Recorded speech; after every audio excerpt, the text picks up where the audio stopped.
Boa noite, sejam bem-vindos à Biblioteca Mário de Andrade. Meu nome é Daura, eu sou a gerente da Universidade do Livro, que é o braço educacional e de formação técnica da Fundação Editora da Unesp. Hoje o evento se chama Análise Crítica de um dos maiores economistas do século XX sobre as dinâmicas do sistema capitalista. Temos a honra de receber o professor Luiz Gonzaga Beluso. Eu vou falar um pouquinho dele aqui. Antes disso, desculpe, esse evento ele acontece aqui na Biblioteca Mário de Andrade, em parceria com a biblioteca e com a Assessoria de Comunicação e Imprensa da Universidade da Unesp. Tá bom? Bom, falando um pouquinho do professor Beluso. O professor Beluso é uma das vozes mais respeitadas no cenário econômico nacional e internacional. Professor titular e emérito do Instituto de Economia da Unicamp. Sua trajetória inclui importantes cargos públicos, como secretário de Política Econômica do Ministério da Fazenda e secretário de Ciência e Tecnologia do Estado de São Paulo. Foi fundador da FACAMP, Faculdade de Campinas, e ex-conselheiro da FAPESP, Fundação de Amparo à Pesquisa do Estado de São Paulo. Seu reconhecimento transcende fronteiras, tendo sido incluído em 2001 entre os 100 maiores economistas heterodoxos do século XX no Biographical Dictionary of Dissenting Economists. Autor de obras fundamentais como Ensaios sobre o Capitalismo no século XX, de 2004, Os Antecedentes da Tormenta, Origens da Crise Global, 2009, e O Capital e Suas Metamorfoses, em 2013, publicadas pela editora Unesp. O professor Beluso oferece uma perspectiva aprofundada e crítica sobre as complexas dinâmicas que moldam o sistema capitalista. Então, professor, primeiro, agradecer por o senhor ter aceito o nosso convite para fazer parte aqui do Encontro com Escritores. E, para mediar, nós temos o Manuel da Costa Pinto, que é o nosso quase mediador emérito aqui da Universidade do Livro. Ele é jornalista e crítico literário, é mestre em Teoria Literária e Literatura Comparada pela USP, apresentador do programa Entre Linhas da TV Cultura e curador pelo Brasil do Prêmio Oceanos. Autor dos livros Literatura Brasileira Hoje, Antologia Comentada da Poesia Brasileira do século XXI e Paisagens Interiores e Outros Ensaios. Mais uma vez, obrigada pela minha mediação e bom debate para vocês. Obrigada. Boa noite, obrigado, Daura. É um prazer, professor Beluso, estar aqui para conversar. Nós vamos falar muito de economia, da sua visão da economia, da situação política, mas vamos falar um pouquinho do Palmeiras também, porque a gente não vai deixar passar essa oportunidade, até porque há uma situação um pouco delicada nessa mesa, pelo fato dele ser palmeirense e eu ser Flamengo. Apesar de ser paulistano, nascido em São Paulo, eu acho que eu não fui mais do que 30 vezes na vida para o Rio de Janeiro, mas eu só torço para o Flamengo graças ao Zico, né? Eu tive essas sorte de nascer na época de crescer quando o Zico estava despontando, então eu virei Flamengo. Então a gente tem um pequeno embate aqui, principalmente neste sábado, mas eu desconfio que o professor Beluso pode ter muitas alegrias no sábado à tarde. Mas, brincadeiras à parte, a Daura me apresentou como uma pessoa ligada à literatura, então vocês podem imaginar o quanto, para mim, é difícil fazer uma mediação com um dos maiores economistas do Brasil e que aborda questões de grande complexidade. Mas como eu imagino também que na plateia haja muitas pessoas que têm um interesse por questões de economia política econômica e, enfim, situação política de uma maneira geral, os dilemas e os impasses da sociedade contemporânea, eu acho que a gente pode tirar muitas dúvidas com o professor Beluso, a partir dos livros que ele publicou, que são aqueles que vão ser foco da nossa conversa hoje, que são O Capital e Suas Metamorfoses, Ensaios sobre o Capitalismo no século XX e Os Antecedentes da Tormenta, porque são livros que eu posso atestar para vocês, mesmo pessoas que não são especialistas na área, aprendem muito, embora haja abordagem de questões que são muito mais obscuras para quem não tem formação econômica. Sem dúvida alguma, eu diria que, até determinado momento, eu acompanho todas as suas reflexões. A partir de determinado ponto, eu não tenho condições de avaliar criticamente, eu apenas aceito como um dogma aquilo que está escrito, porque eu não tenho como questionar. Mas a grande questão, então, aí, agradecendo mais uma vez o convite para participar dessa mediação, é uma honra, não é a primeira vez, já participamos de uma mesa com o Renato Giannini Ribeiro, uma vez, foi um prazer, e pedindo desculpas pela extensão aqui dessa minha apresentação, eu gostaria de lhe perguntar a respeito de um aspecto que me parece transversal nos seus livros, que existe uma reflexão sobre as bases do pensamento econômico clássico, a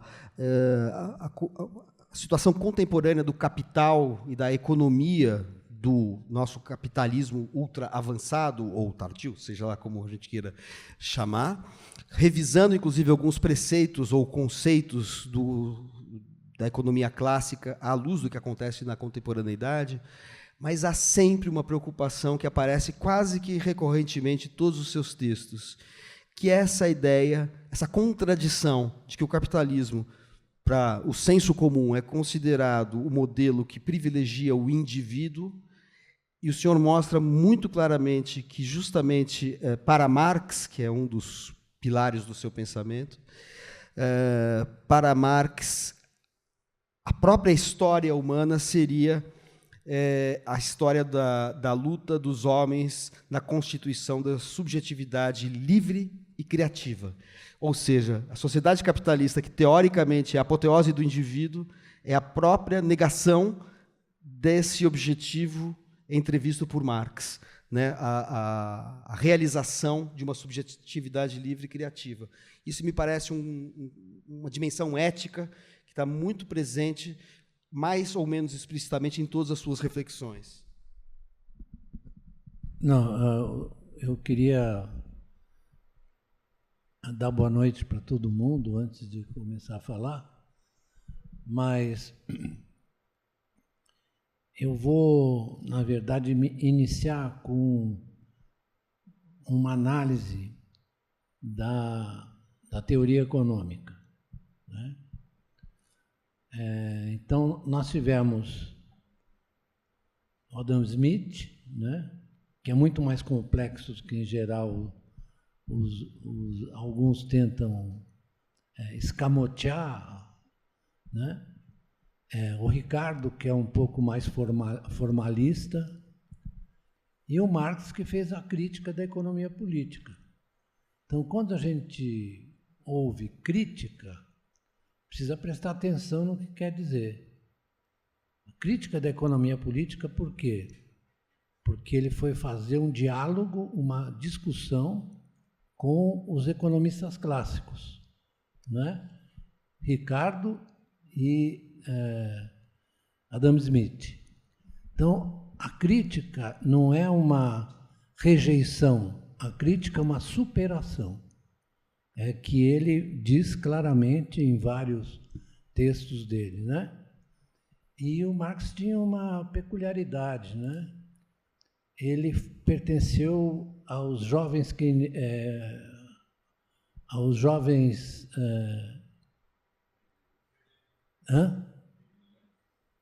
Sim, aos jovens hegelianos, desculpa, eu falei keynesianos, não, hegelianos. E ele teve uma trajetória assim muito difícil com o Hegel, né? Porque depois que ele começou a se interessar por economia, ele escreveu a Crítica da Filosofia do Direito, do Hegel, né? E aí ele foi muito duro, muito crítico, mas eu posso garantir a vocês que na caminhada dele, ele foi se reaproximando do Hegel. Quais são os livros que eu recomendaria? Os Grundrisse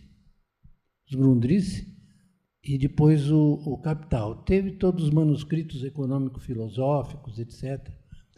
Mas essa ontologia do econômico, desculpe a expressão, a ontologia do econômico está muito presente no Marx, no Keynes e no Schumpeter.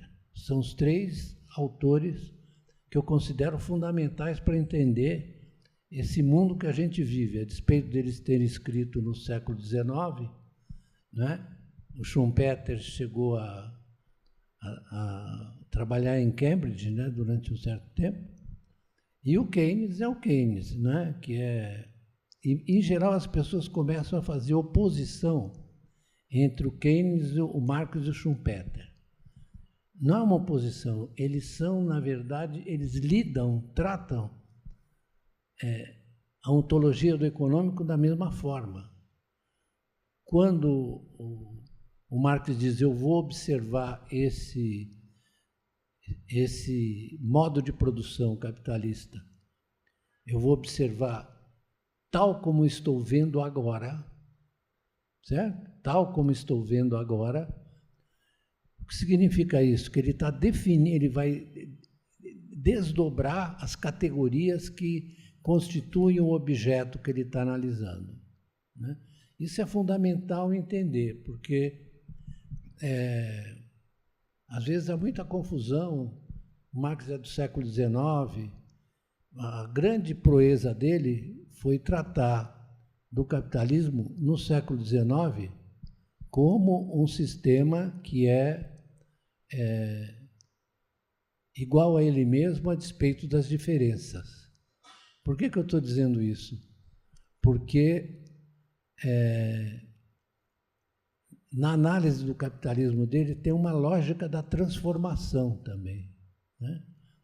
Então, são vários os autores que contestam essa ideia de que é um livro do século XIX, né? É como dizer que o Einstein era dos anos 20, né? E que não serve mais. Então, mas ele tinha, e eu quero definir isso muito claramente, ele tinha um propósito teórico, como ele mesmo dizia, científico. Então, ele fez uma abordagem estrutural do capitalismo e de seus movimentos, né? E nisso ele se aproxima muito do Keynes, porque o Keynes também teve uma trajetória semelhante, né? Ele começa ele era professor em Cambridge, né? Foi aluno do Marshall, Alfred Marshall, e ele teve uma caminhada também, né? Essa caminhada o levou a escrever vários textos, né, importantes, como o fim do liberalismo, que é um livro de 26, né? Depois ele passa para o Tratado da Moeda. E no Tratado da Moeda, ele, na verdade, introduz uma ideia que era estranha aos economistas convencionais, que é a ideia do dinheiro de crédito. E a gente não pode expressar, é importantíssimo. Por quê? Porque ele está falando de uma economia monetário-financeira, assim como Marx, no volume 3º, também estava falando do capital a juros, do capital que ele chamava de fictício, né? E o Keynes se encaminhou na direção de, a partir do Treatise, ele escrever a teoria geral. Só que no prefácio da teoria geral, ele, na verdade, fala, olha só o espírito do cidadão. Eu, na verdade, vou confessar que eu estava equivocado no tratamento do capitalismo. Que aí, na teoria geral, ele vai definir de maneira mais clara a visão dele. Eu acho um autor riquíssimo, né? um bom escritor, ele não é assim difícil como às vezes os economistas são, né? Ele é muito, na verdade, culto, né? Porque ele é filho de um professor de Cambridge, filósofo. E ele tem uma formação filosófica assim impressionante, né? Então ele ultrapassou, superou esse estreitamento que costuma impedir a compreensão da economia. E isso está em toda a teoria econômica chamada, se vocês me permitem, começou como marginalista neoclássica, né? Vocês terem uma ideia, eu vou simplificar para tornar a coisa muito clara. Vamos pegar, por exemplo, vou pegar os primeiros marginalistas, Nassau Sênior, etc. Vou pegar o Walras, que é o teórico do equilíbrio geral, não é? Então ele constrói uma hipótese em que os indivíduos, seguindo os seus impulsos individualistas, eles vão constituir um sistema articulado, equilíbrio geral. O seguinte problema: não tem dinheiro. Quer dizer, o dinheiro só é unidade de conta e meio de intercâmbio, né? Não tem o dinheiro como reserva de valor. Então, se não se leva em conta a característica monetário-financeira dessa economia capitalista, né, não dá para você avançar em nada. Então, os trabalhos sobre equilíbrio geral ficaram rodando em torno deles mesmos, né? Mas, apesar das críticas do Keynes e da posição do Marx e do Schumpeter era um pensador que afirmou o papel do crédito na inovação. Ele tinha duas marcas, né? Essa é uma economia monetária de crédito e, ao mesmo tempo, o crédito impulsiona a inovação. Isso é que eu estou resumindo, né, a teoria do desenvolvimento econômico dele. Mas o que eu queria acentuar, e faço questão de observar, é que a economia neoclássica e, recentemente, a teoria das expectativas racionais,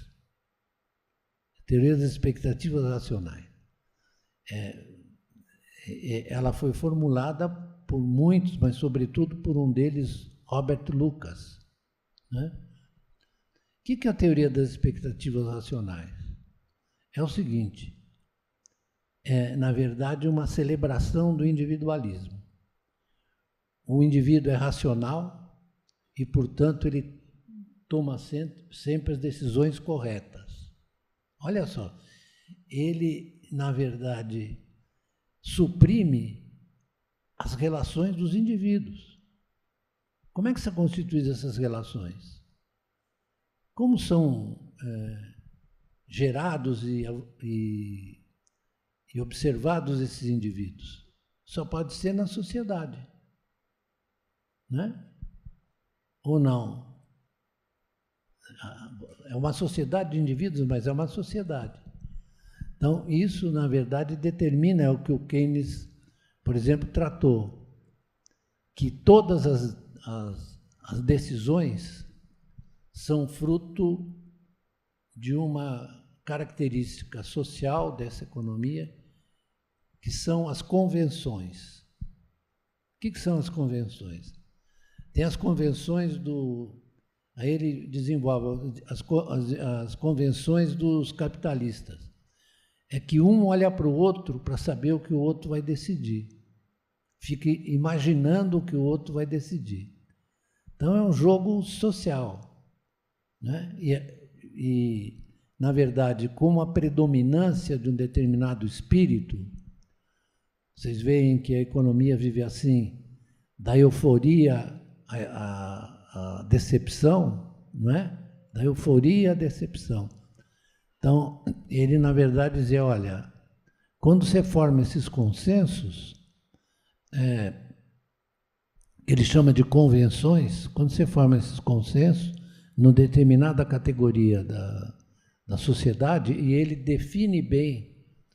É curioso que, nos trabalhos preparatórios da teoria geral, ele escreve um texto e ele diz o seguinte: eu vou aqui me servir das agudas observações de Karl Marx. Ele não gostava do Marx, mas ele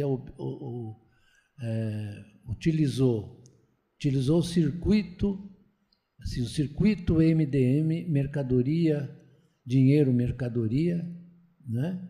Que é o circuito, digamos, do consumo, né? E o circuito DM de linha, que é dinheiro, mercadoria e mais dinheiro. Só ele já definiu de maneira clara como é que ele ia prosseguir, né? Então, ele tem uma teoria do investimento, por exemplo, sempre dizendo que financiado a crédito, etc. Mas essa teoria do investimento supunha o quê? É uma ruptura, supunha uma ruptura com a economia walrasiana, convencional, né? Qual é a ruptura? É a introdução do conceito de incerteza. Incerteza é fundamental a gente entender. Isso está também no Marx de várias maneiras, né? Sobretudo no volume 2º, em que ele fala dos esquemas de reprodução. Quando ele fala dos esquemas de reprodução, esquema de reprodução simples, é, na verdade, o sistema funcionando em torno dele mesmo e a reprodução ampliada. E aí entra uma teoria do investimento que pouca gente percebe que é muito semelhante à do Keynes, porque ele está falando exatamente dos dois setores, setor de bens de consumo, bens de capital, das suas relações, e ao mesmo tempo ele concentra o gasto importante que é no setor de bens de capital. Você está criando novos valores, Então, a teoria do investimento que está suposta no volume 2º, a teoria da reprodução, tem muita semelhança com o que o Keynes formularia depois, né? Aliás, há um outro economista, que é um keynesiano muito conhecido, chamado Hyman Minsky, né?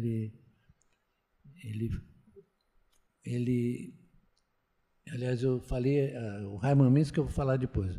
É o Michel Kalecki, que é um polonês, que, aliás, esteve na Universidade de São Paulo, sabia? Michel Kalecki esteve, veio. E ele dizia a seguinte parêmia: os capitalistas ganham o que gastam e os trabalhadores gastam o que ganham. O que ele está falando? Está falando do circuito da renda. Os capitalistas ganham o que gastam. Olha só a articulação que ele está fazendo. É o gasto que determina a renda e o lucro, né? O que eu observo hoje é uma coisa assim pavorosa, porque você pega os editoriais ou a conversa dos consultores econômicos da Globo News, etc., eles sempre estão falando de a gastança. Isso é uma impropriedade inacreditável, porque se você não tiver gasto, você não consegue gerar renda. Eu sempre dou exemplo: olha, eu recebo minha renda, minha aposentadoria, no caso, da Unicamp. A Unicamp, na verdade, é financiada pelo ICMS. E o ICMS decorre de gastos que foram feitos na aquisição de bens e serviços, não é? Então, essa coisa elementar, essa constatação elementar, não passa pela cabeça dos economistas clássicos, porque eles estão sempre perseguindo uma coisa, eles têm um objetivo de demonstrar que a economia capitalista tende sempre ao equilíbrio. Tudo isso é construído assim. A ideia de equilíbrio é fundamental. Individualismo, equilíbrio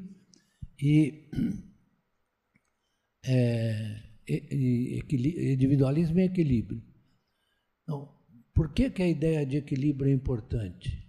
E é terrível ao mesmo tempo.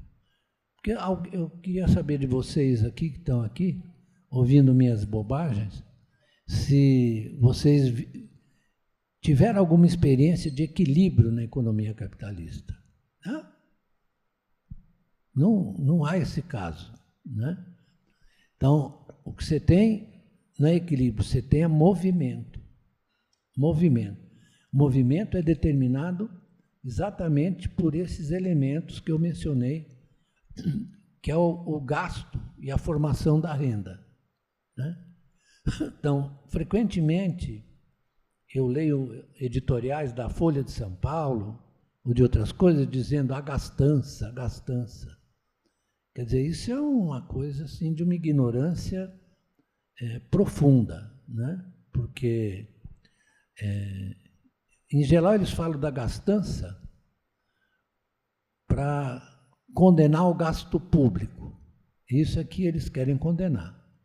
Porque, claro, o gasto privado é sempre racional. O gasto dos capitalistas é sempre racional. Agora, o gasto público é complicado, não é? E do gasto público, eles vão para a dívida pública. E aí é o seguinte, que o gasto é financiado pelo endividamento do Estado, que é verdade, né? Porém, há uma característica dos títulos públicos que não pode ser menosprezada no capitalismo, porque é o seguinte, os títulos públicos são os títulos de última instância dos mercados financeiros.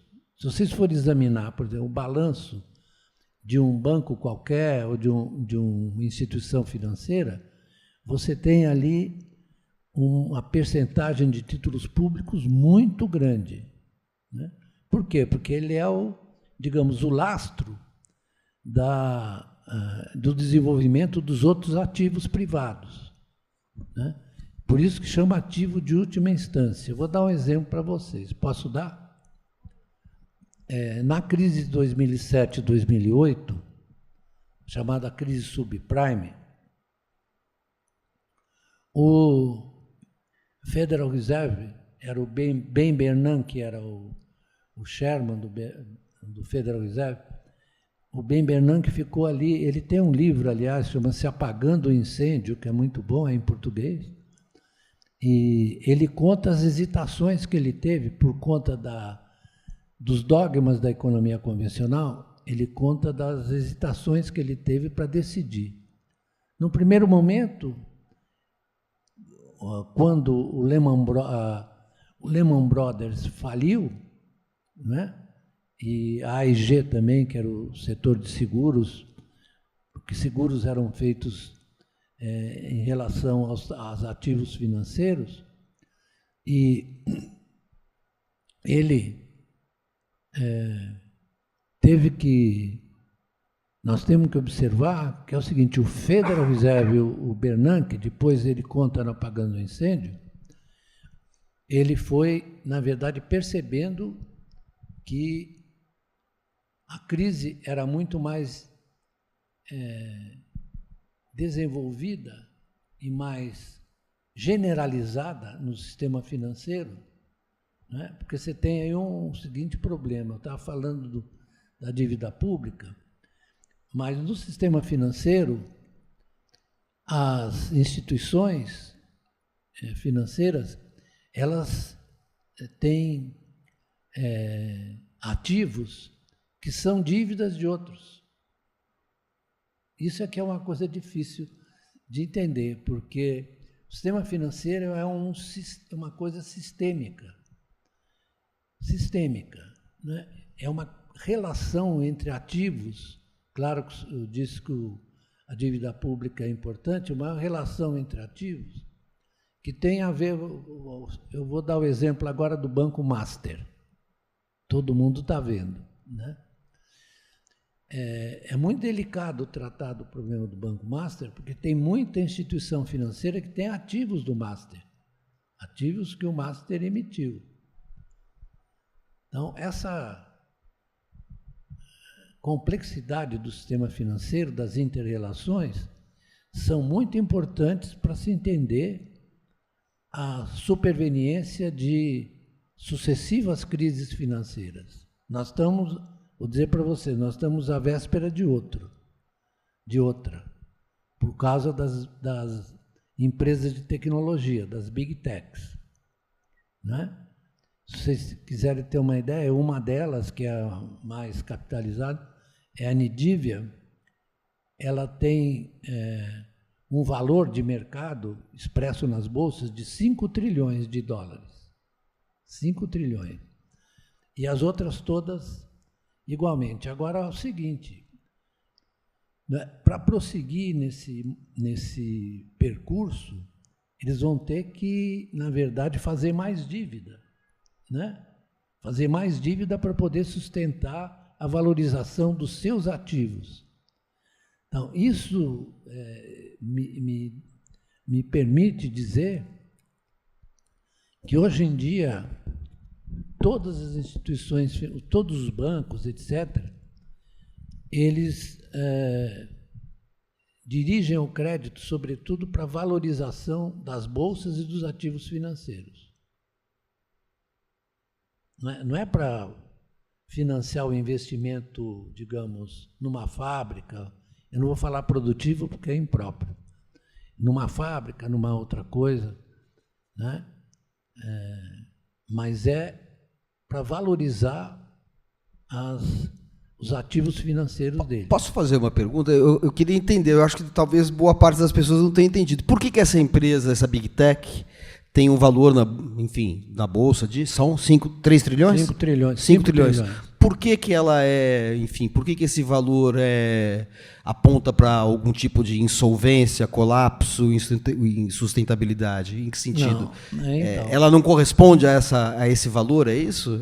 Tudo que ela tem é uma expectativa futura? Não é isso. O valor está determinado pelo mercado financeiro, sobretudo pela Bolsa de Valores. Por quê? Porque à medida que a empresa avança e se valoriza, tem mais gente comprando a ação dela, né? Então, existe uma questão aí que é preciso explicar, que é a alavancagem. O que significa alavancagem? Alavancagem implica em você buscar a valorização dos seus ativos com crédito, é isso que eu estava dizendo, né? Então, você tem uma inter-relação entre o crédito e a valorização dos ativos financeiros. A crise de 2007, 2008 demonstrou isso de forma cabal, né? O problema com o debate econômico, assim, com os economistas convencionais, é que eles não podem admitir que você tem problemas sistêmicos. Problemas sistêmicos que dizem respeito não é que eles desrespeitam o funcionamento do capitalismo financeiro. Não é que eles desrespeitam, é que eles executam. Eles, na verdade, executam os princípios do capitalismo financeiro. E, ao executar esses princípios, eles acabam provocando uma crise financeira, né? Porque é um momento de, digamos, desvalorização. Aliás, os ativos da Nidivia caíram ontem 10%, as ações caíram, né? E o sistema financeiro americano está balançando, né? A despeito de todo o sucesso que é exaltado pelo nosso Trump, né? O risco comportamento dos investidores, dos agentes, está denunciando a presença de um risco muito grande, né? Porque no caso da economia financeira, monetário-financeira capitalista, né, não é o medo que movimenta, é, ao contrário, a esperança de ganhar mais, né? Expectativa de ganhar mais. Então, é um impulso da acumulação monetária, né? Quem não prestar atenção nessa importância da comportamento dos indivíduos, dos investidores ou de grupos sociais em torno de ganhar mais dinheiro, né? Como dizia o Marx, o Marx tem no Capital todo o desenvolvimento lá da mercadoria para o dinheiro, que não é bem assim, porque ele está falando daquela mercadoria, já é uma mercadoria num sistema monetário financeiro, mas ele vai desdobrando as categorias, né, para explicar depois, quando ele chega no terceiro volume e vai para o capital financeiro, capital fictício, ele chama de fictício, porque ele percebe lá que você tem uma conexão entre o financiamento dos bancos e a valorização financeira. A gente tem que entender que essa é uma economia que quer multiplicar o valor monetário, né? E não é um defeito dela, é da natureza dela. Não é um defeito, é da natureza. Então, essa visão menos convencional, ela que oferece a oportunidade de se tomar as políticas, falando das políticas econômicas, vou voltar ao caso da crise de 2007 e 2008, para vocês terem uma ideia, eu voltar à questão do título público e das operações para estabilizar aquilo. Para vocês terem uma ideia, o balanço do Federal Reserve em 2007 era de 900 bilhões. O balanço, o que ele tem no balanço? Ele tem títulos privados, títulos públicos ali. Para enfrentar a crise, eles tiveram que empreender uma compra dos ativos apodrecidos ali, depois do Lehman Brothers e de outros. Então, eles botaram tudo no balanço do Fed, que muita gente não consegue entender, né? O Fed botou no balanço 8 trilhões e meio em 1913, que 1913. Em 2013 eram 8 trilhões e meio de ativos podres que entraram no balanço do Fed. Aí um amigo meu perguntou, mas aí o Fed não vai quebrar? Eu falei, filho, o Banco Central não quebra. O Banco Central não quebra, porque o Banco Central, na verdade, tem essa capacidade de abrigar no seu balanço títulos em condições normais, né? Os títulos de crédito, os ativos financeiros e a dívida pública, elas estão circulando ali como uma forma de valorização, né? Então, é o tempo normal. Agora, na verdade, não existe tempo normal, porque toda vez que as coisas estão dando muito certo, aí é uma instigação para que os demais, os investidores privados, públicos, etc., se entusiasmem. Por quê? Porque, vou repetir aqui o Marx fala, então, da mercadoria e tal, tem toda aquela transição, mas ele, no fundo, tem uma coisa que, eu não quero dizer isso, mas que pouca gente se dá conta. A coisa mais importante que ele diz, mais importante, e que é consequência da análise dele, é que o capitalismo é um sistema de acumulação de riqueza abstrata, riqueza monetária. Abstrata quer dizer, na visão dele, riqueza monetária, né? Então, ele vai lá no terceiro volume mostrar exatamente quais são as consequências de um sistema que funciona assim, certo? E na verdade, você não pode imaginar o capitalismo sem essa busca da acumulação de riqueza monetária, né? Isso deveria ser uma coisa que é ensinada em todos os cursos de economia, né? Porque ele está falando, está se observando uma característica que é fundamental do capitalismo, que é a acumulação de riqueza monetária. Isso tem várias formas. Tem, na verdade, a exploração do trabalho, que todo mundo toma como a única coisa importante. As relações de trabalho são importantes. Porém, o que a gente tem que apreciar é como ele vê o movimento desse sistema e como ele se desdobra em várias categorias, né? No terceiro volume, ele fala do capital a juros, do capital fictício, e já observa, naquele momento, ele está escrevendo em Londres, né, na Inglaterra, já observa que há uma tendência muito forte, sempre presente, que é de você usar o crédito para valorizar os ativos financeiros.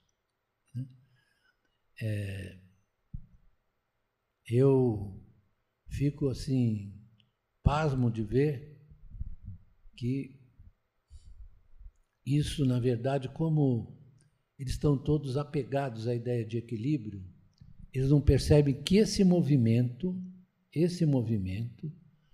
né, é completamente estranho a qualquer ideia de equilíbrio.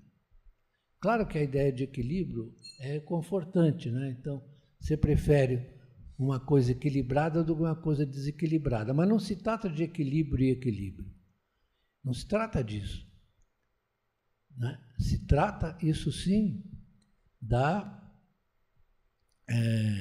tomada de consciência de que esse sistema está em expansão, tem que estar em expansão permanente para permitir a acumulação de riqueza monetária, né? Se você não tiver gasto, renda, ativos financeiros, etc., você não tem como acumular riqueza monetária, porque os ativos financeiros são o quê? O que os ativos financeiros são? CDB, do Master, etc. Os ativos financeiros, na verdade, são promessa de rendimento, certo? São promessas de rendimento. Então, quando há uma focalização muito intensa em torno de alguns ativos, você corre o risco de ter uma bolha. A bolha não é uma deformação do capitalismo. A bolha é constitutiva. Ela faz parte desse sistema, da dinâmica desse sistema. Eu insisto na palavra dinâmica, porque ela se contrapõe de maneira muito clara à ideia de equilíbrio, não é? Então, nós estamos falando do movimento. Então, eu já mencionei isso. Não há como entender o capitalismo sem compreender as relações entre crédito, gasto, renda, valorização de ativos, tudo encadeado, né? O Keynes também faz a mesma coisa. Ele tem um capítulo na teoria geral chamado Expectativas a Longo Prazo, em que ele vai falar exatamente da característica financeira do capitalismo. Então, vem desde o século XI, que você tinha os Rothschilds, né? Tinha os Rothschilds, tinha os bancos que financiavam os os soberanos ali, os reis, não é? Depois isso foi avançando e, na verdade, tomando conta, à medida que o comércio se desenvolvia, foi se apoderando dessa forma de existência, né? Até você chegar no século XIX, a Revolução, na verdade, é no século XVIII, a Revolução Industrial, né, que ocorre no final do século XVIII e avança no século XIX. Né? Então, isso tudo é um movimento que tem que ser entendido nas suas várias dimensões. Quais são as várias dimensões? São as atividades, eu não gosto de falar isso, as atividades chamadas reais, empresas produtivas, etc., e são os ativos financeiros. Por que eu não gosto de falar a palavra reais? Porque, na verdade, é tudo financeiro no capitalismo. Tudo. Como é que as empresas, pergunto, como as empresas apresentam os seus balanços? Assim, 15 goiabadas, não sei o quê? Não, é tudo em dinheiro, né? Então, é ativo e passivo, né? É assim que você tem a ideia da situação da empresa, né?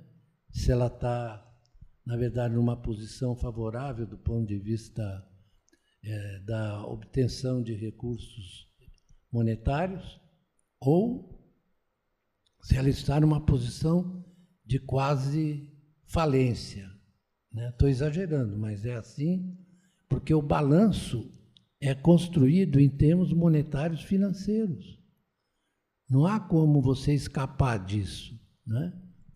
No entanto, quando eu leio alguns artigos, eu fico perplexo de ver que eles não tratam dessa característica fundamental. Para entender a sociedade em que a gente vive, eu não quero dar lição a ninguém, eu estou falando o que eu penso. Para entender, é preciso que se tenha essa visão sistêmica, que isso é um sistema, escapando do individualismo grosseiro, grotesco, né? Das expectativas racionais. Você tem, na verdade, um conjunto de relações dentro dessa sociedade que está determinada, sobredeterminada pelo dinheiro. Vocês conhecem alguém? Eu sempre pergunto para os meus alunos, vocês conhecem alguém nessa sociedade que sobrevive sem dinheiro? Não dá, né? Porque o dinheiro é uma relação social. Certo? Eu compro, você vende, porque nós confiamos, nós acreditamos na moeda que nós estamos usando para transação. Né? Então, essa consciência de que a moeda, ela, na verdade, é uma relação social e que ela exige, como dizia o Keynes, confiança. Nas negociações, você tem que ter confiança. Né? E é muito difícil você exercitar essa confiança numa economia em que é dominada pela incerteza. Quando você faz um investimento, você não sabe se a tua decisão vai dar certo, vai funcionar do ponto de vista econômico, os rendimentos da empresa, etc. Você não sabe. Você faz uma aposta. Já que ele falou aqui do Palmeiras, eu vou contar minha experiência na presidência do Palmeiras. Nós resolvemos construir o projeto do Allianz. Né? Então, tem muita gente que me diz hoje, você sabia que ia dar certo? Eu falei, não. Era uma aposta. Mas a aposta funcionou, né? Então, é só um exemplo, porque isso é importante para você ter muito claro o conceito de incerteza. Né? Essa questão do tempo, ela desprezada ou excluída dos modelos convencionais. Mas em todos, o Schumpeter, o Marx e o Keynes, o tempo é fundamental. Né? Tem até um colega meu, aliás, eu fui orientador dele, que escreveu A Temporalidade da Riqueza, que é um livro muito interessante. Né? E na temporalidade da riqueza está suposto essa marca indelével do capitalismo de que a acumulação de riqueza monetária depende de apostas. Está sempre apostando, né? Achando que, então, vou comprar esse ativo aqui, financeiro, esse CDB, porque eu vou ganhar juros muito parrudos, etc. Né? Então, você está apostando que isso vai resultar. Ou você compra uma ação. Isso no caso das ações, é muito mais claro, porque você, por exemplo, toma crédito para operar na Bolsa de Valores, na B3, aqui em São Paulo, com a expectativa que o seu financiamento resulte em ganhos monetários, que você tenha um ganho com o avanço das ações, né? Com a valorização das ações, que é mais científico, entre aspas, falar em valorização das ações. Mas o que eu acho que eu já chateei vocês bastante, né? O que eu quero deixar agora para abrir até a palavra para vocês, né? Eu quero deixar claro que eu não considero isso que eu estou dizendo sem levar em conta a questão das formas de conhecimento. Né? Que são as formas de conhecimento? Como o Marx falou, assim, eu vou ver esse objeto tal como ele existe hoje. Né? Então, nós temos que ter muito claro sempre que não é separável. Não é separável você falar de economia e não considerar a condição humana. Não é. Como é que é a condição humana que a gente está mencionando? É a sociedade em que uns são detentores do capital e com acesso ao crédito, isso é uma definição do Keynes, e os outros são assalariados. Então, se você não considerar essa relação, você não entende nada do que está ocorrendo, né? Porque você tem sempre esse problema de que o comando do movimento dessa economia é de um grupo social. Quem é esse grupo social?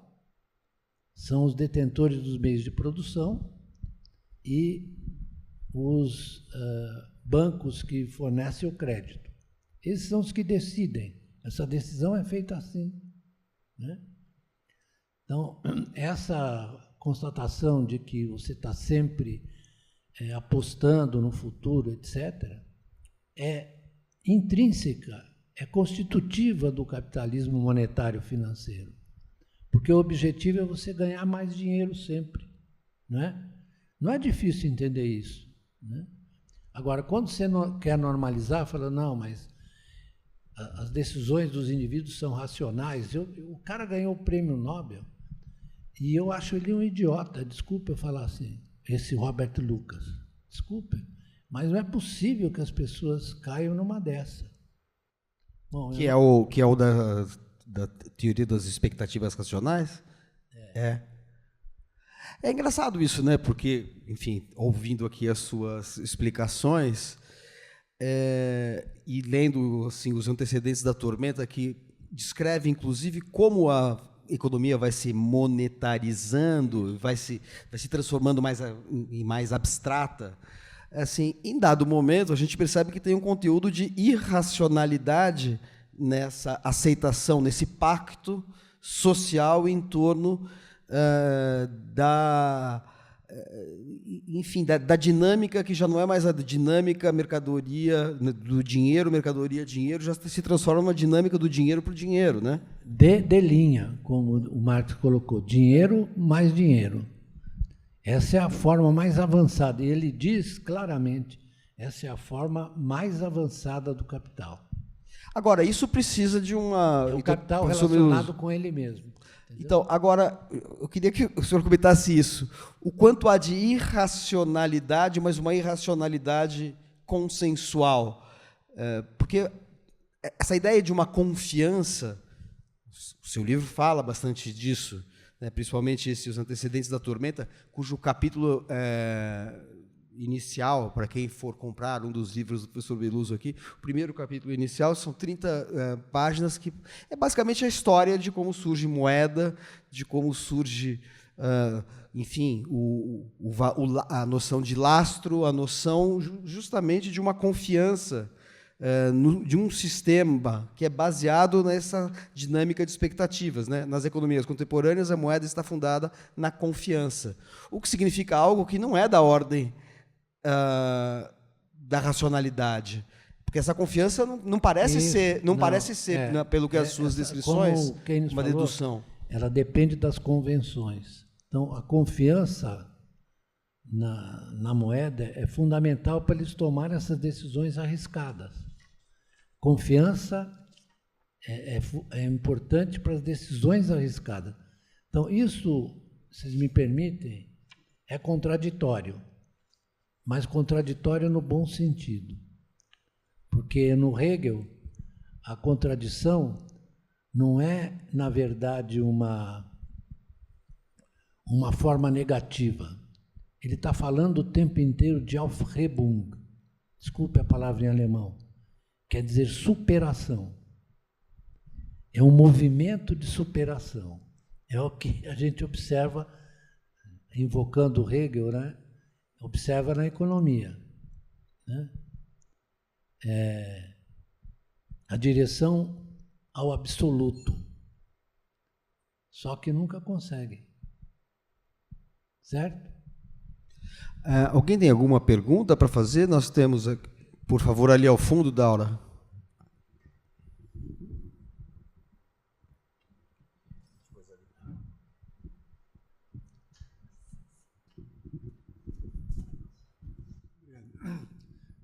Avanti palestra, primo. Avanti palestra. Eu tenho notado de uns 20 anos para cá que surgiu um termo de um movimento político-econômico que pouco os economistas falam, que é o anarcocapitalismo. Sim. Inclusive, que me parece que o Milei é adepto. E um pouco ele é o maior Trump. anarcocapitalista que foi criado na Terra. O que você poderia dizer para a gente a respeito disso? Como é que surgiu isso? E se tem algum tempo maior? E por que só se fala agora disso? Obrigado. Boa pergunta. Porque, na verdade, com o anarcocapitalismo, na verdade, o que você quer dizer? Quer dizer que a economia tem que ser administrada de forma liberal. É isso que o nosso Milei está fazendo. Está danando a Argentina, porque desemprego, etc. E aí tem uma questão, viu, que você levantou, é que eles, na verdade, têm uma visão negativa do Estado, como se tivesse algum momento do capitalismo que não tinha Estado. Talvez o Estado pode se retrair, mas logo em seguida era obrigado a operar. O que eles querem dizer? Não, as decisões individuais são racionais, e então a gente não pode ficar atrapalhando. Então é melhor impedir o Estado de fazer das suas, né? O que, cá entre nós, é uma estupidez enorme. Porque você não tem nenhum momento do capitalismo em que não teve Estado. Eu sempre me reporto aos trabalhos do Roosevelt, aos discursos do Roosevelt, depois da Grande Depressão. São impressionantes. Aliás, eu recomendo uma leitura dos discursos dele, porque são incríveis. Porque ele, na linguagem dele, ele era um cara o Roosevelt pertencia à aristocracia americana, né, se é que existisse isso. Mas ele foi se inteirando e foi absorvendo essa ideia de que era preciso você proteger as pessoas dos efeitos da depressão. Eu não sei se vocês assistiram um filme lá dos anos 60, que trata exatamente da situação da grande massa da população, né? E ele mostra isso através de uma festa, o diretor, né? Numa festa em que as pessoas estão lá tentando reviver ou sobreviver, né? E o Roosevelt, portanto, foi muito claro que as expressões dele são assim muito... ele fala assim, esses oligarcas, etc., que se apresentam como criadores de valor, eles, na verdade, são formas de existência humana perigosíssima, porque eles só pensam em dinheiro. Ele fala claramente isso. Franklin Roosevelt, né? Franklin Roosevelt fala claramente isso, que é preciso você ter uma conexão entre o Estado e a economia, né?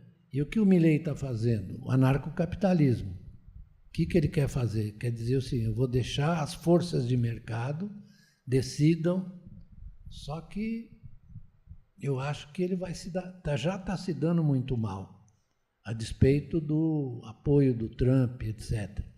Mas, do ponto de vista social, é uma penúria de boa parte da população, né? Uma penúria. O aumento da desigualdade lá é uma coisa impressionante. E esses efeitos são considerados efeitos naturais. Entendeu? Essa visão do natural são efeitos naturais. Então não há que mexer neles. Não dá para fazer nada.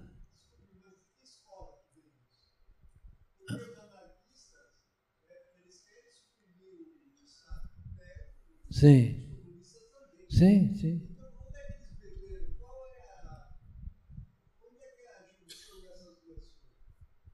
Não.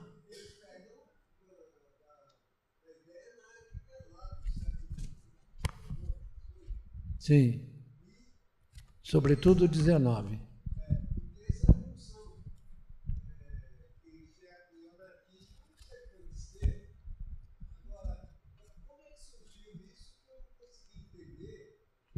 Quer que eu te diga quem foi que foi o mais importante pensador a respeito dessa forma de visão?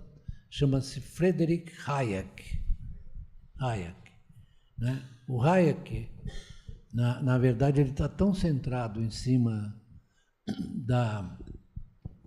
do comportamento individual que ele é mais sofisticado, então ele fala de um processo. Ele não é estático, ele fala de um processo, mas é um processo que é estável, né? Estabilizado. Então, ele tem um livro chamado A Desnacionalização do Dinheiro. Quer dizer, ele é uma espécie de precursor dos criptoativos. Então, o que ele queria é fazer com que o dinheiro nascesse de uma concorrência entre vários bancos que emitiam o seu crédito, o seu dinheiro, e os indivíduos certamente selecionariam o mais adequado, né? É estranho, porque ele chegou a esse extremo, né? Mas tudo isso tem a ver com o seguinte: olha, o mercado é eficiente. Então, não se deve intervir porque o mercado é eficiente. Então, né, é isso que eles acreditam. Professor Beluso, talvez respondendo à pergunta que ele está querendo identificar uma corrente, né? Aqui no seu livro, O Capital e Suas Metamorfoses, o senhor localiza exatamente o Friedrich Hayek dentro de uma tendência que se chama libertarianismo, que talvez seja, então, o antecedente do anarcocapitalismo. É isso que você estava buscando, talvez, né? Exatamente. Saudações rubro-negras. Já que ele falou da... Tem mais uma pergunta ali, por favor.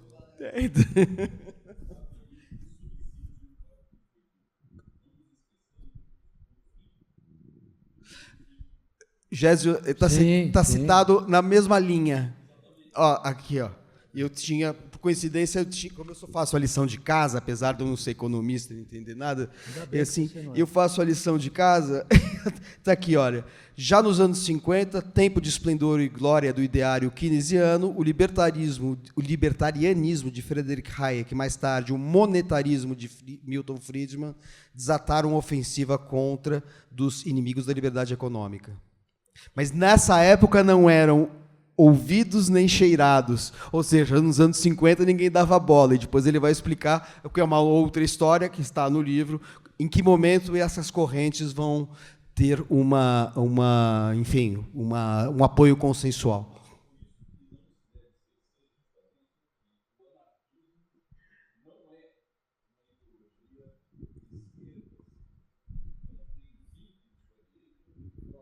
Que é ultraliberal, né?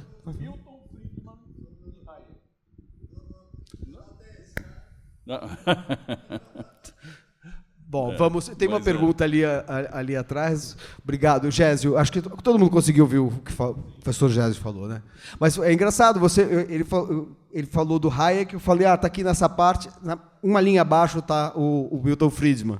São a mesma. Mas o que é interessante é ver como nos anos 50 ninguém dava bola para eles. Por quê? E só veio, né? Porque era o chamado consenso keynesiano. Quando você teve a Grande Depressão, Segunda Guerra, quando, depois de Bretton Woods, que foi a reunião que definiu as regras, o FMI, o Banco Mundial, etc. Mas o espírito ali era de que era preciso ter uma coordenação pelo Estado da economia.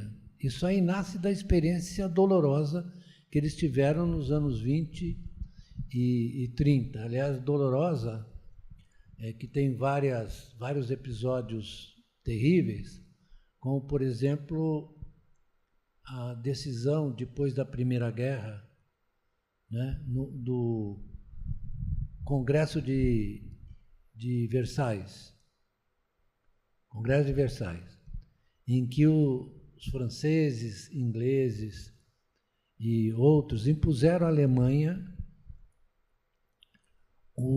as reparações de guerra. E, ao mesmo tempo, eles tiraram da Alemanha a possibilidade de pagar. Então, o que resultou isso? Na fuga da moeda alemã. Fuga da moeda alemã, o que levou à hiperinflação. A hiperinflação mais terrível que foi observada na história, né? Há vários filmes que tratam disso, né? Falando desse período de hiperinflação. Então, essa limitação, né, é muito constrangedora, porque você não pode se fixar apenas num suposto de racionalidade individual, etc., né? Sem considerar as conexões sociais, as relações sociais que estão, que governam, na verdade, o nosso comportamento, né? Eu tenho o hábito de dizer que eu sou um indivíduo produzido pela sociedade, né? E eu vejo isso com grande intensidade na minha vida, né? Como na vida de outras pessoas, que não somos nós que somos indivíduos racionais, qualificados. Não, é a nossa posição social que faz com que você obtenha você tenha um certo desempenho, né? Uma das maiores desgraças da teoria econômica convencional é o individualismo, porque eles, na verdade, menosprezam as relações sociais, a sociedade. Alguém aqui, eu perguntei se alguém consegue viver sem dinheiro. Acho que ninguém consegue. Isso é uma forma de sociabilidade. O dinheiro é uma forma de sociabilidade. Aí, desculpa. Seriam duas perguntas. A primeira é: qual seria a capacidade de guerras contínuas continuamente permitirem novas frentes de expansão e, portanto, sobrevivência da reprodução do capital? E a segunda pergunta, dentro dessa tradição, talvez marxista, de pensar a superestrutura correlacionada ao modo, à infraestrutura, se existiria, ou o que você poderia talvez falar, no sentido de que exista ou não alguma correlação entre a nova direita e uma nova etapa do capitalismo, né? Essa substituição, no caso do Brasil, que houve, do PSDB sair um pouco de cena e vir um novo tipo de programa político da direita, se isso e como isso teria ou não uma relação com nova etapa do capitalismo ou novas formas de reprodução do capital. Obrigado. Bom, existe um certo consenso a respeito da natureza do capitalismo atual, né? O que eles chamam? Neoliberalismo, não é? Tudo é neoliberal, neoliberalismo, etc. Historicamente, o que se observou, estava falando do imediato pós-guerra, com o consenso keynesiano, com o controle do Estado, etc. O que se observou é uma regressão, não é? No geral, você tentou fazer austeridade, limitar a capacidade do Estado, etc. Isso é o neoliberalismo. Qual foi o resultado? O resultado é que, hoje em dia, no mundo inteiro, mas sobretudo nos Estados Unidos, também no Brasil, a distribuição de renda é mortal, né? Não sei se vocês estão vendo, são muitos os artigos, os estudos que estão avaliam, né, a possibilidade de você ter um conflito social por conta da exacerbação da gestão neoliberal da economia. Vejam, por exemplo, o que acontece no Brasil, né? Só para dar um exemplo mais próximo.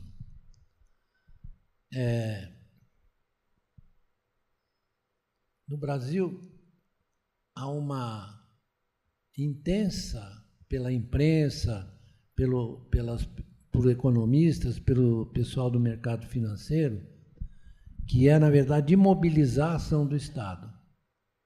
Imobilizar a ação do Estado. Então, eu vejo meu amigo Haddad fazer malabarismos para tentar convencer. Por que ele faz isso? Para convencer o mercado de que ele está fazendo o controle do gasto, está, na verdade, tentando obter um superávit primário, né? Que, se for o superávit, denota uma situação de equilíbrio. Vocês se lembram do segundo governo Lula, em que você teve superávit primário todos os anos? E por que você teve superávit? Porque o Estado impulsionou a renda. O investimento saiu de 16% e nesse período, foi crescendo até 22%. Então, isso gerou renda, gerou emprego, etc. Né? Então, é preciso que a gente leve em conta essas coisas, porque essa visão neoliberal, que tem origem no Friedman, no Hayek, né? E esse Robert Lucas, etc., que é o seguinte: a sacralização do mercado com uma forma mais eficiente, né? O Marx não renegou o mercado. O Marx tentou explicar como ele funcionava. Falou, olha, o capitalismo é um avanço em relação aos modos de produção anteriores. Porque é isso que eu falei da liberdade individual aí, que era uma preocupação iluminista do Marx. Iluminista. Certo? Tudo bem? Você tinha acenado ao fundo, eu fiquei na dúvida se você estava assinando realmente para o microfone. Ali, não, mais ao fundo. Então, é a última pergunta, Laura? Então, a última pergunta, porque depois tem, para quem estiver interessado, autógrafos do professor Beluso ali na entrada. Beleza. Boa noite a todos, boa noite, professor. Gosto muito do seu estilo, dos livros, etc. Sou estudante de economia também. Eu gostaria de perguntar sobre um dos livros que foi escrito com Galípolo, Gabriel Galípolo, né? Manda quem pode, obedece quem tem prejuízo. E o seu estilo descontraído ajuda muito a entender economia, então parabéns aí pelo trabalho. Mas o Galípolo do livro é o mesmo Galípolo do Banco Central hoje em dia? Aí nós vamos ter que entrar num debate bastante específico, né? É que entre a sua condição de intelectual que escreve um livro, a outra coisa é você se enfiar dentro da dinâmica capitalista. Então, todo mundo está reclamando da taxa de juros, com razão, né? Mas acontece que eu vou tentar explicar uma coisa assim, um tanto pouco considerada. Que numa economia em que você tem movimento de capitais, né? Estou falando de uma economia que tem moeda não conversível, né?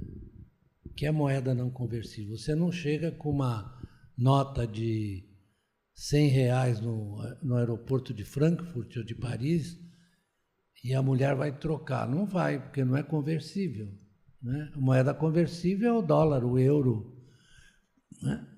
Então, você tem esse problema muito sério, que foi tratado em Bretton Woods pelo Keynes, que falou, precisa acabar com esse negócio de movimento de capitais, de capital financeiro, porque você prejudica as políticas nacionais. Ele queria proibir o movimento de capital financeiro, mas perdeu, né? Perdeu porque os americanos impuseram o dólar logo depois de Bretton Woods, e aí, daí em diante, a situação ficou, sobretudo depois dos anos 70, 80, basta ver nossa crise da dívida externa no final dos 70, começo dos 80, né? E depois agora que nós estamos, esse sistema monetário financeiro, ele bloqueia a capacidade de decisão das políticas monetárias e fiscais que permitiriam aos países ludibriar essa restrição, né? Sem você tratar, vou dizer para vocês uma coisa, não há nenhuma possibilidade de você alcançar um grau de estabilidade dessa economia sem, na verdade, terminar com o poder do dólar. Vou contar para vocês a história, o poder do dólar e o movimento de capitais. O poder do dólar, vou contar uma história rápida para vocês. Em 1979, eu fui pela Gazeta Mercantil, não sei se vocês se lembram da Gazeta Mercantil, fui pela Gazeta Mercantil para uma reunião do FMI em Belgrado. E nessa reunião, o